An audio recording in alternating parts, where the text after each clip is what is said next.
Hi, Matt. What are the Mike. what are the things that will you be in helmets and shorts on Saturday? And what are the top two or three things you want to see your players and coaches accomplish in that first practice session of this camp?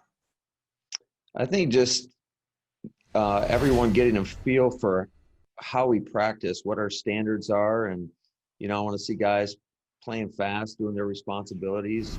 The communication is always critical anytime we get out on the grass. So just things like that.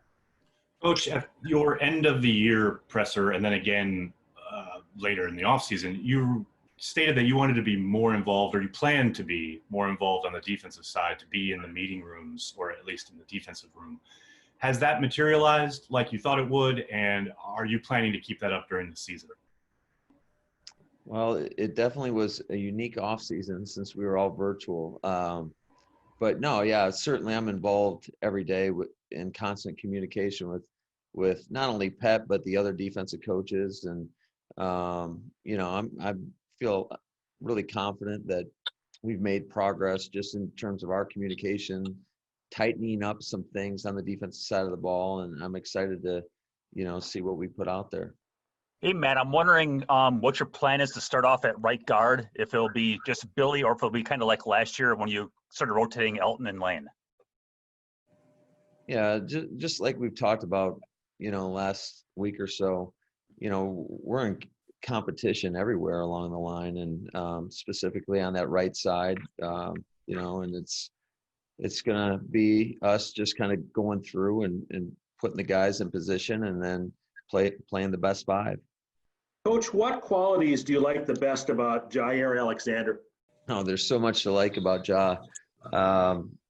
First of all, I love being around him. I've told him a million times. He's got such an infectious energy, not only for everybody, not only the guys on defense, but I think our entire team. I love how he competes on a daily basis, and I think he's a premier corner in this league. Hi, Matt. We're going to talk to Dave Bakhtiari again later today, and he's always entertaining. I'm curious what you thought of him, when you first met him, both as the kind of guy he is personality-wise, and, of course, what kind of player that you had.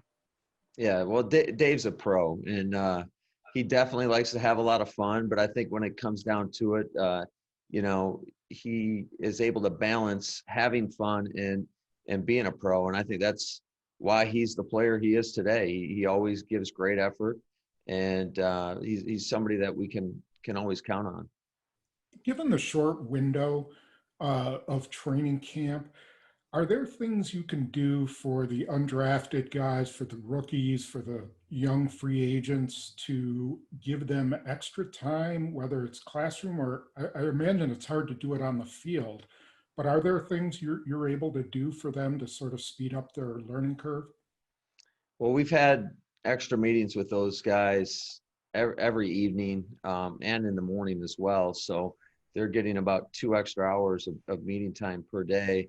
And then as we progress through practice and the allotted time gets larger and larger, I think we can go up to 2.5 hours. We won't use that for the majority of our players. So we'll get the veterans out of there, the guys that, we know what they can do, and we'll hold the young guys back and have some I guess, post-practice scrimmages or periods for those young guys, just to not only to get them the experience, but to make sure that we get a good evaluation on them as well.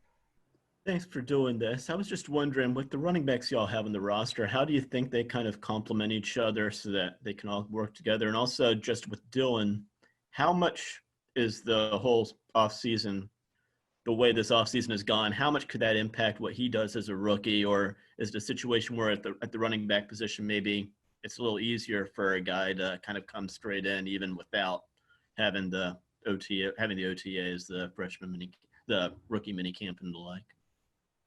Yeah, I think one of the toughest things for young running backs when they come into this league is just their ability to learn the protection scheme and pick up some of the pass protections.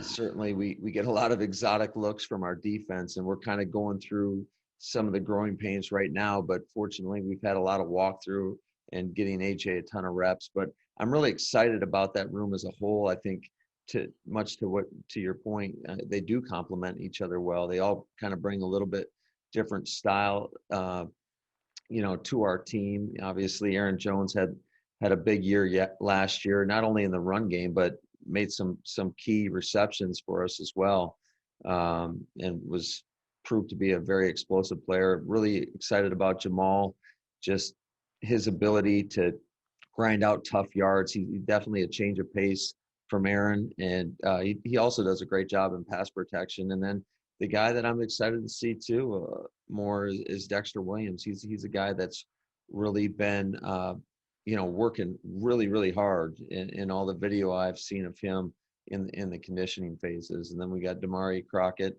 So I think overall we've got a really versatile room. Matt, is the testing lab where they actually process the COVID samples, is that in Green Bay, or do you have to ship those out somewhere? And what's been the turnaround time on those results? Yeah, no, the testing lab, from my understanding, is in New York, and so we ship those out. It's either New York or New Jersey, and then but we've had a pretty fast turnaround. I know Flea gets an update every morning, early in the morning before the guys even get in the building, so that we can notify somebody if they test positive. Hey, Matt, appreciate you taking the time. Just wanted to ask about a couple different players. First of all, Montrevious Adams last year, kind of during training camp, Mike Pettin had really mentioned how he thought he was maybe in line for a breakout season. I know I talked to Kenny Clark. He thought something similar. He ended up playing right around 200 snaps a season ago and kind of seemed like his playing time fell off as the season went along. Just wondering maybe what happened last year and your expectations for him. And then secondly, Ty Summers was somebody that Brian Gutekunst mentioned yesterday. Could maybe see a little bit of an increased role on defense, and just wondering your take on him. Yeah, I'll start off with Mon first. Certainly, we have high expectations. He's a very talented guy. He always gives great effort. It's just we got to make sure that he knows what to do. We've got to be able to trust him to put him out there. And I think he has grown. There's no doubt about it. He knows it as well as all our coaches. It's a big year for Mon, and we're excited to see him get out there because we need more depth on the defensive line.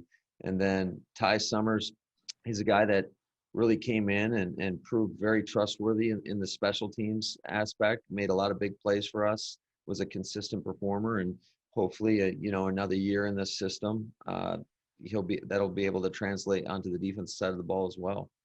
Yeah, Matt, just getting back to what you said about the rookies, I'm just wondering, do you have a sense of how they're handling everything that's been thrown at them so far, not only from the playbook side of things, but just making the transition from being college players to NFL players? Do you have a sense of how they're handling it, or do you have to kind of wait to see them on the field before you get a better feel for that? Yeah, I think the true test is when things start going fast on the field. Right now, we've only been involved with the walkthroughs, and you can see, there are a lot of mistakes, which is to be expected. It's no different than when they come here in the off season.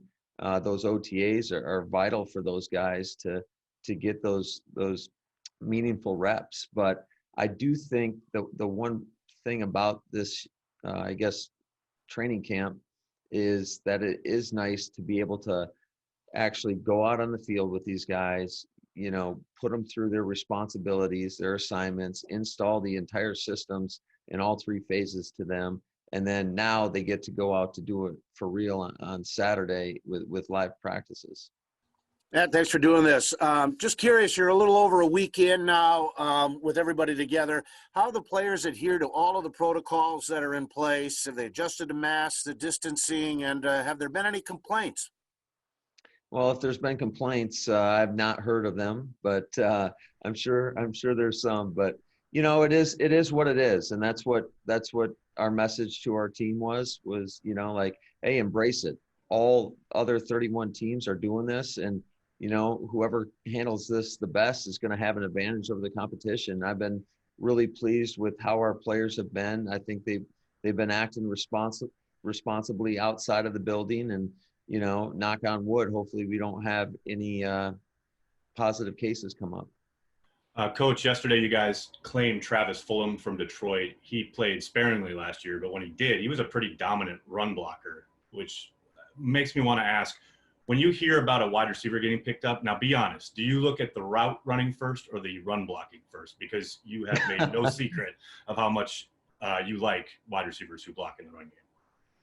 Yeah, certainly we definitely put on the tape of them as route runners first and foremost. But that's just something that philosophically we believe in terms of, I think the wide receivers, they bring a certain mentality to your offense and to your team. And when you have guys that are putting it out there, that are doing those selfless things to help their teammates, I think that carries over in all facets of your team. And in particular, our guys last year played a big part on special teams as well. So I just think that toughness that comes from that room can permeate throughout the rest of your team. Well, since Nagler stole my question, I'll ask about Elton Jenkins. Obviously, he was really good for you last year. What is the ceiling? Just how good can he get? I don't know. I don't know the answer to that. All I know is that we're going to stress to him to get better each and every day. I love his mentality. I love his attitude, how he comes to work. I think he's got some good role models in that room with, the likes of David and Corey and Lane. And so I think he's got a lot of good guys to learn from. And I think, Elgie can be as good as he wants to be.